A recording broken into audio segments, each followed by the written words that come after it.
All right, so far the last two lessons we've been learning about indefinite integrals, and so today we're going to learn what a definite integral is. And in a lot of ways it's going to start off looking like what we've been doing previously, except for there's going to be a number to the bottom and to the top of our integral symbol. Okay, this bottom number represents what we call the lower limit, and this top number represents the upper limit.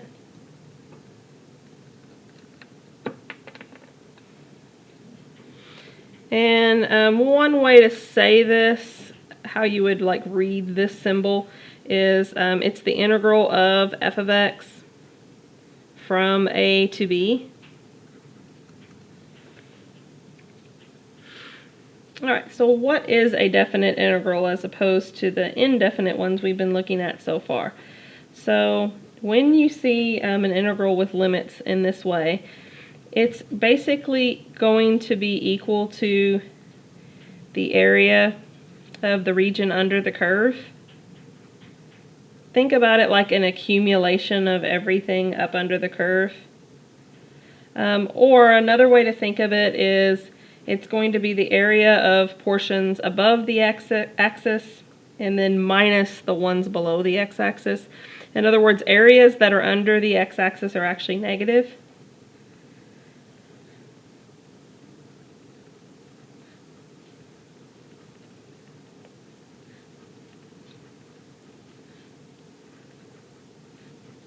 So we're not used to area being negative. So areas that are above the x-axis is positive, areas that are below are going to be negative. So let's draw kind of a small picture here. And I want you to start at the point A, and I want you to curve this graph up until you get to the end, and we're going to call this end value B. Okay, so let's just say that I told you we were going to stop at this B number. Well, notice if I want to, there is area between this curve and the x-axis. Notice this piece is above. Okay, this piece is below.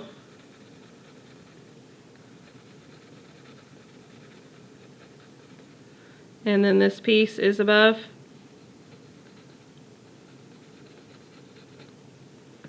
Okay, so if this is just a random function f of x, okay, and let's kind of label these. Let's call this one area 1, this one area 2, and this last one area 3. So if I asked you to find the integral from a to b of this function f of x dx, okay, you would need to note which areas are above the x-axis versus which ones are below.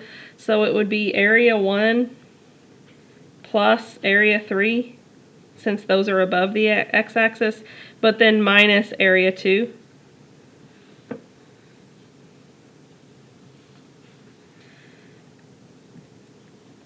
Alright, so in other words, think of definite integrals, at least at first, as just areas under curves. And they're weird areas, right? Like we don't have a geometry formula for the area of that funky shape. Okay, so keep that in mind. Alright, so the first thing is the integral from a to a of a function will just be 0. Because notice, we started at a and we ended at a, right? So we haven't figured any section of area out, right? We're not going anywhere per se. Here we were going from a to b, right? So we were traveling somewhere. Here we're just staying in the same spot, so that would just be 0. Okay, you're not going to run into that all that much, but it's one of the principles you're supposed to know.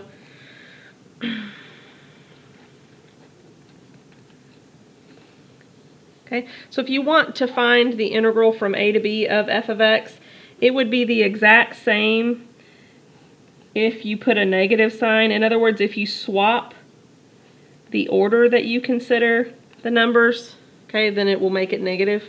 Okay, so notice this one's from a to b, this one's from b to a.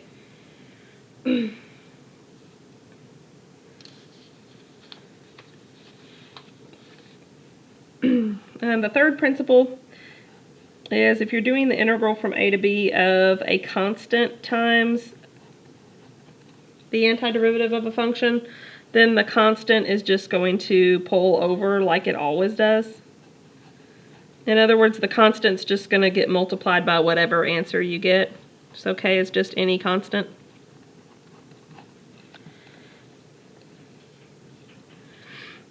Okay, in a lot of ways, I think the notation is what might throw you off here. Once we get to problems, I think you'll find they're not as bad as you might think. All right, so this would be the sum and difference rule for definite integrals, okay? And all it says is that if you have two functions being added or subtracted, that is the very same as finding each individual derivative.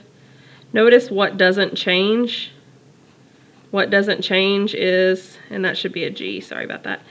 What doesn't change is the limits, right? We're still going from A to B. Okay, so in other words, if we want to find the integral of two functions being added together, we can just find each of them separately and then add those up.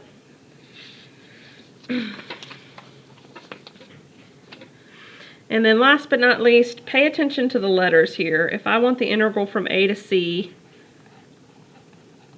of a function, then I can take the integral from A to B of f of x dx, and I can add to that the integral from B to C.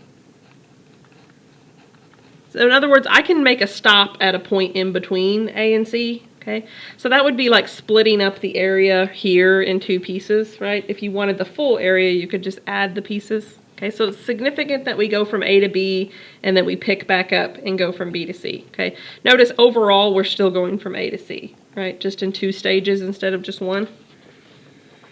All right, so we're going to look at a few examples. The reason this lesson is entitled 3.4 and 3.5 is because A, 3.5 is really long, so we're going to kind of split it up into a couple of lectures. But B, 3.4 is really, really short. Okay, so let's say that I gave you these quantities. I told you that the integral from 0 to 2 of x dx was 2. And the integral from 0 to 2 of x squared dx was 8 over 3. And finally, the integral from 2 to 3 of x squared dx was 19 over 3. So I'm not asking that you know how to evaluate these just yet. I'm giving you three integrals, and we're going to talk about how we can use these properties to figure out some other integrals that are kind of close. So what if I told you to find the integral from 0 to 2 of 12x squared dx? Now notice, you need to compare that to the 3 that you were given and see if there's one that's kind of close. Okay. Notice it wouldn't be this one because it's not x squared, right? It's just x. But notice this one is really close, other than the fact that there's a 12 times here. But notice a constant is just going to get multiplied, right? So the constant just got moved to the front. Okay, and then don't I know a value for this? Like this, I can just look up here and get, right? What's the integral from 0 to 2 of x squared dx? Like what number is it? It's 8/3. So in the end, you get 96 over 3 or 32. Okay, you're going to get tangible number answers for these because remember, this would be the area under the curve of the function 12x squared from 0 to 2. Okay, so what about this one? 0 to 2 of 2x minus 6x squared dx. So my suggestion would be for you to split these up first of all and move the constants to the front. So it's the same as 2 times the integral from 0 to 2 of x dx minus 6 times the integral from 0 to 2 of x squared dx. Okay, but notice this can be found up here, right? And so can this. So now it's just a matter of you figuring out which one's which, right? So 2, so what was the answer to this? The integral from 0 to 2 of x dx, it's this one, right? So this is just going to be times 2. And then minus 6 times, what was the answer to this one again? We used that on the last problem already, so 8/3. So if you work this out, this is going to be 4 minus 16 or negative 12. Okay. Now, what does a negative number indicate? That indicates that more of the area is under the curve than is, or sorry, is under the x-axis than is over the x-axis. That's all that really means. Okay, what about this? So I want you to compare it to the 3 given antiderivatives that I gave you, or the 3 given definite integrals. Okay. Notice it's really close to this one, but what do you notice about the limits? Instead of going from 2 to 3, we go from 3 to 2. Okay, so do you remember that property? When you switch the order, it's the same as just sticking a negative sign in front of it. So it's the same as what we were given, just slap on a negative, so it's just going to be negative 19 over 3. Okay, in other words, most of that area is under also.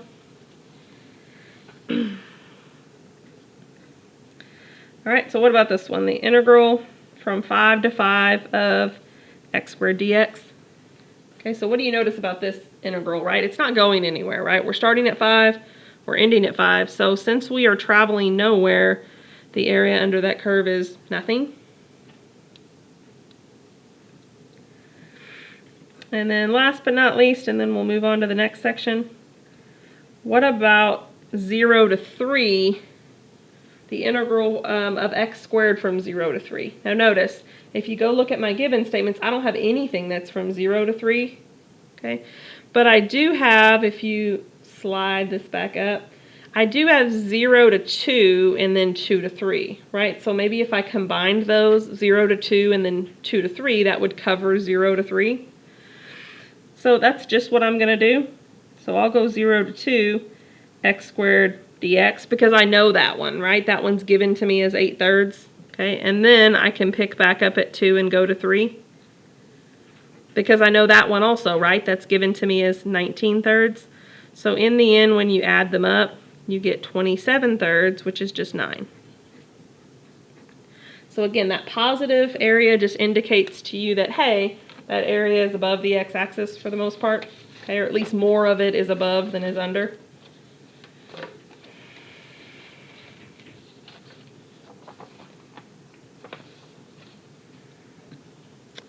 Okay, so honestly, that's it for 13.4. Not a whole lot, so that's why we're going to consider 13.5, or at least part of it, with 13.4. And your homework is already structured to be together, so don't worry too much about that.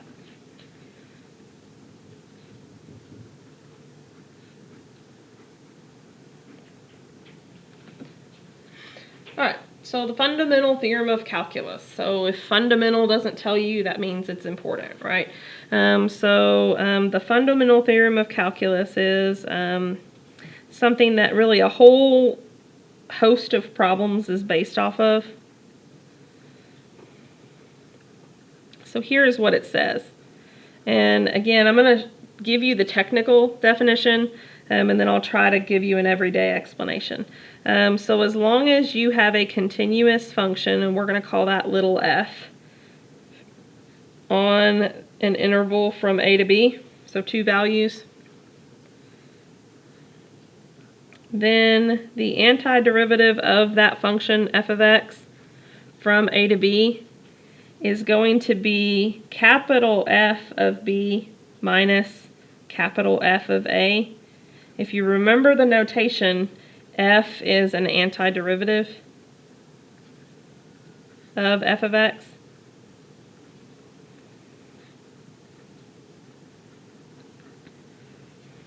Okay, so just to recall notation, recall that we are looking for the function that when you take the derivative, you get back the function that we were given. Okay, so that's the fundamental theorem of calculus. Here's the everyday explanation of what we're going to do. You're going to find the antiderivative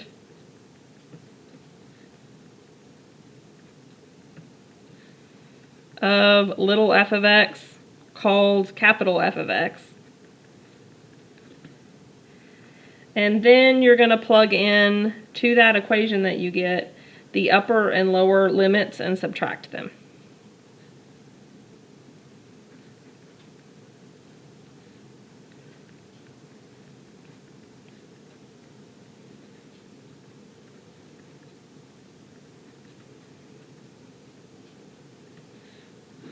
Okay, so once you find the antiderivative, which we've already practiced doing, right, in the last couple lectures, then you're just going to plug in the top number and the bottom number and subtract them. Okay, and remember, the result that you get is the area under the curve, keeping in mind that areas above the x-axis are positive and areas below the x-axis are negative.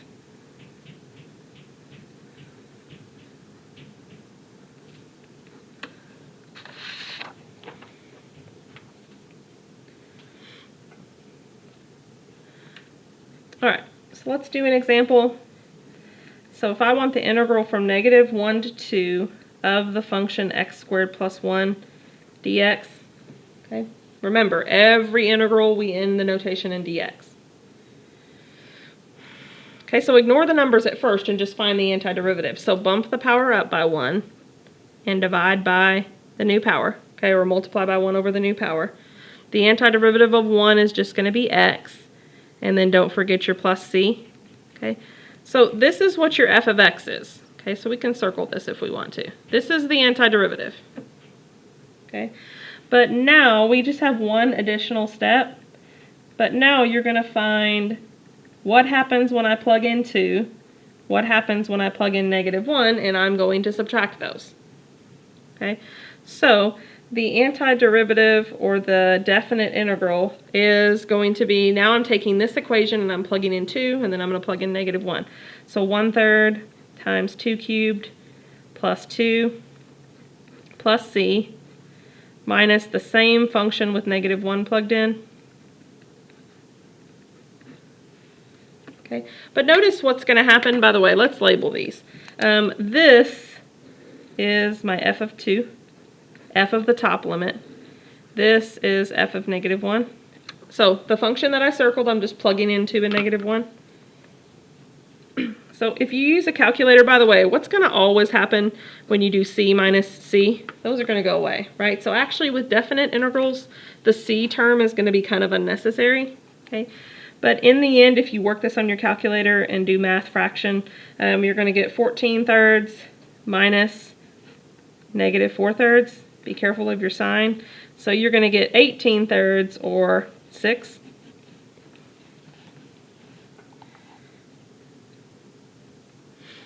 Okay, so what if I asked you a secondary question? So what is the area under the curve of f of x equals x squared plus 1 from x equals -1 to x equals 2? Now, that's not a random question. Notice that's the very same function that I started with, and it's the very same limits. Okay, so notice I don't need to do this again. It's just whatever answer I got. So if I ask you for the area, it's going to be 6, and then if you don't know the measurement, you just say units squared. Remember, area is always measurement squared.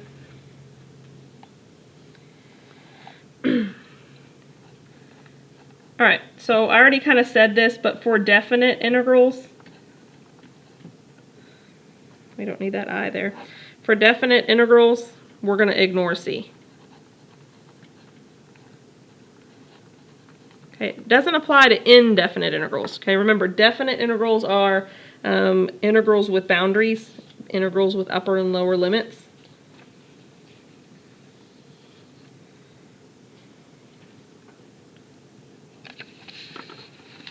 All right, so let's do a few examples.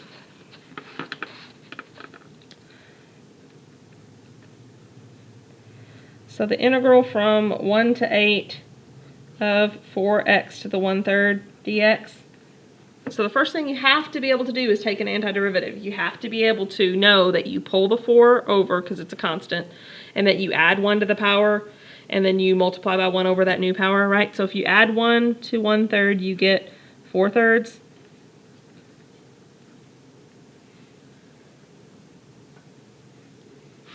Okay, so if you work this out, like if you flip that, this is going to be 4 times 3/4. So if you work that out on a calculator, it's just going to come out to be 3x to the 4/3. Okay, but we still need to evaluate this. In other words, plug numbers in. We still need to evaluate this from x equals 1 2x equals 8. And I'm going to show you some notation to say, hey, I still plan on plugging those numbers in. Okay. All right. So let's go ahead and write what I got for f of x. Now notice what I don't have tacked on the end is the plus c because I can ignore c. Okay. So now I need to find f of 8 minus f of 1. So f of 8 is going to be 3 times 8 to the 4/3.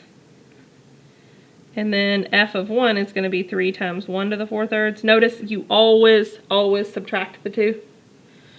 So if you work this out on your calculator, you're going to get 48 minus 3, or 45.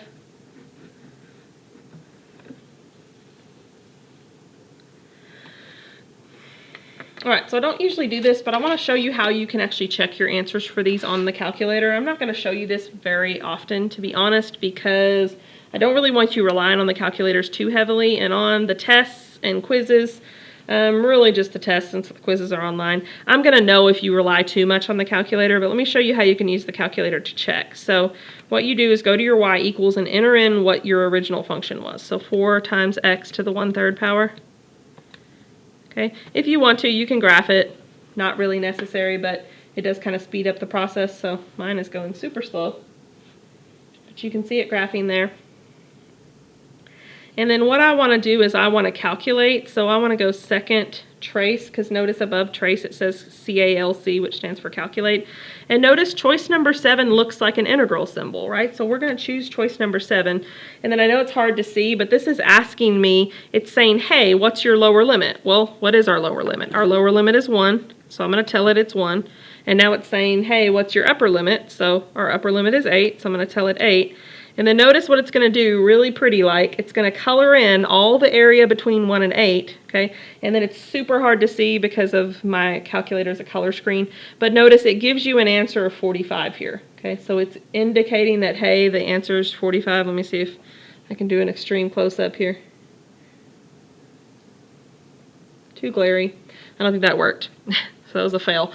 But anyway, if you want to practice that on your calculator, you can actually verify that all of these answers are correct. But again, I would still need to see this work. So I mean, it's not a replacement for work, but it's certainly a good way to check your answers. All right, so let's look at a few more. The integral from -3 to -1 of 1 over x squared dx. So don't forget your, fractions, right? They just stand for negative exponents.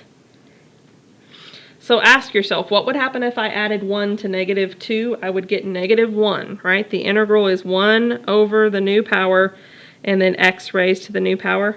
Okay.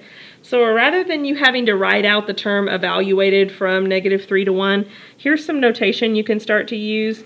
You just use a big bar and it's just saying, hey, I'm about to plug in -1 and -1 and -3. Okay, so this whole notation here means evaluated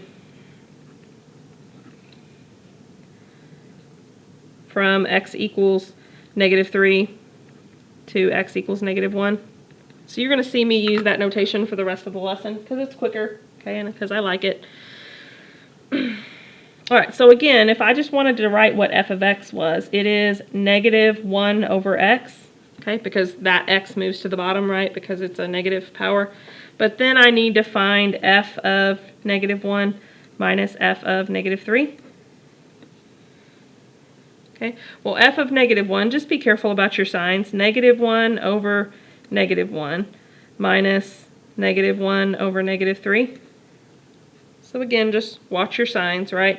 This would be 1 minus 1/3 or 2/3. So if you were to try that trick on the calculator, your calculator is going to spit out 0.66666 repeating because that's what 2/3 is. Okay. So notice, by the way, if you did do this on the calculator, so let's just kind of look at this one again on the calculator. So look at this one again. Look how much area got shaded in, okay, compared to this one. So we have 1 divided by x squared. And we're going to go second calculate, choice 7. It's asking me, well, first it has to graph. So it's asking me, what's your lower limit? So I'll tell it -3. What's your upper limit? -1. Notice how tiny of an area it colors in here, right? It's super, super small because the answer is only 2/3, right? Compare that to the one that we looked at before, and there was a lot of stuff colored in, right? A lot of area colored in, okay? So kind of keep that in mind.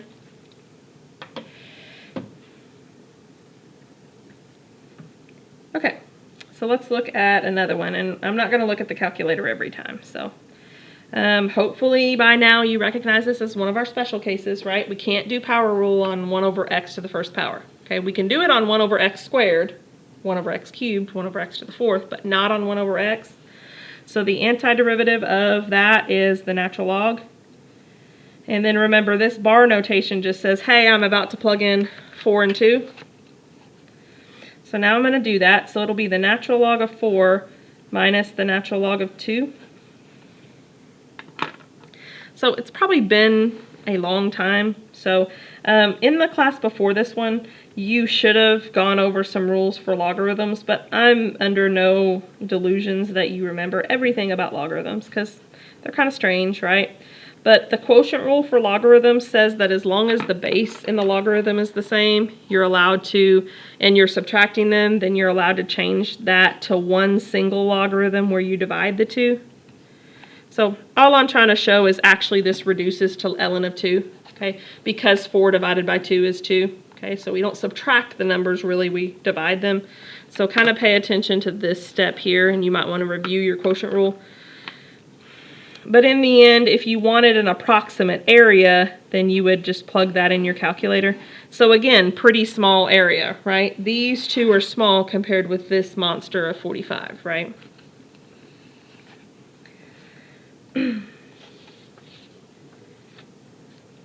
All right, so let's try one more together, and then I'm going to have you try one on your own and see how you do.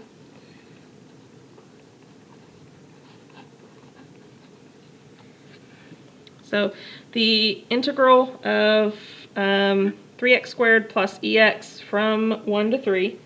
So the first thing you do is find the antiderivative. So 3 gets moved over. We bump the power up by 1 and divide by the new power. So 1/3 x cubed. Okay, we'll simplify that in just a minute. And then the antiderivative of e, remember, that's another special case, is just itself. So this is what says, hey guys, I'm about to plug in 1 and 3. But let's go ahead and clean that up. Notice 1/3 times 3 is just 1, right?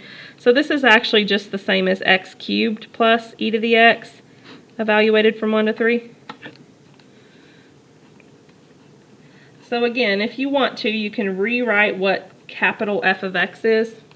But in the end, you're really just plugging in f of 3 minus f of 1. So f of 3 would be 3 cubed plus e cubed, right? And then minus f of 1 would be 1 cubed plus e to the first. So if you need some help with this, this is f of 3, right? This is what I get when I plug in 3. This is what I get when I plug in 1. So work out what you can, right? Remember that this negative sign is going to get distributed to everything there. So this is actually going to be 27 plus e cubed, because I can't really work e cubed out without getting a decimal, and then minus 1 minus e. So if I asked for the exact answer, it would be 26, because 27 minus 1 is 26, plus e cubed minus e. But notice, if you were really trying to find area, that's not really helpful, right? I wouldn't tell you that the area is 26 plus e cubed minus e. So when you plug this in the calculator, you get 43.37. Okay, so a lot of times MyMathLab might want the exact answer or the approximate, so you just need to make sure you read the instructions. Okay. Notice if I were to graph this on my calculator, a lot of stuff would be colored in, right, compared to this guy right here where we get an answer less than 1.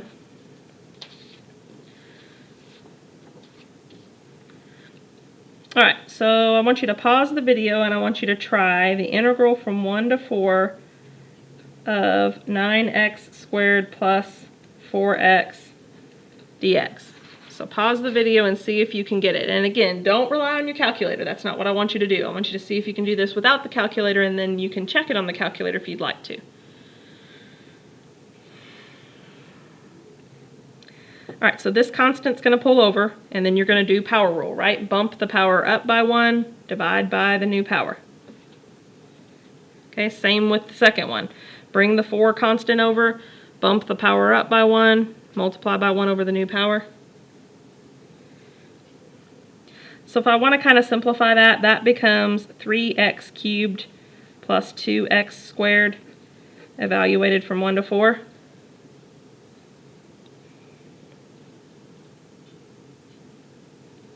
So now if I plug in, so if I want to, I can say f of x is just 3x cubed plus 2x squared, right? So f of 4 minus f of 1. So I just need to plug 4 in this guy and then 1. So it's going to be 3 times 4 cubed plus 2 times 4 squared. And then minus 3 times 1 cubed plus 2 times 1 squared. So notice this would be f of 4, and this would be f of 1. So in the end, plug these in the calculator, but you get 224 minus 5, which is 219. Okay, so again, one more time, let's check this one on the calculator. So go to your y equals, enter in your original equation, 9x squared plus 4x, and then go to second, calculate choice 7, because that's the one that looks like an integral symbol. You do have to give it some time, like you have to let it graph. It wants to graph the function first, and then it'll pop up your question. So it's saying, hey, what's your lower limit? My lower limit's 1. Okay, so you look here for your limits, right? My upper limit is 4. So no surprise, look at how much it colors in, okay? And notice there's a lot up top that we're not even seeing, right? So that's why we get an answer, and it does tell you, again, you can't see it, but it does tell you right here where I'm pointing on the calculator that the answer is indeed 219. Okay. So the good part about this lesson is, you know, there's tangible number answers that could be checked if you wished, okay, on your calculator. So I think some of you are going to like it better. However, you still have to know how to find antiderivatives, so you really, really need to make sure you practice that this week.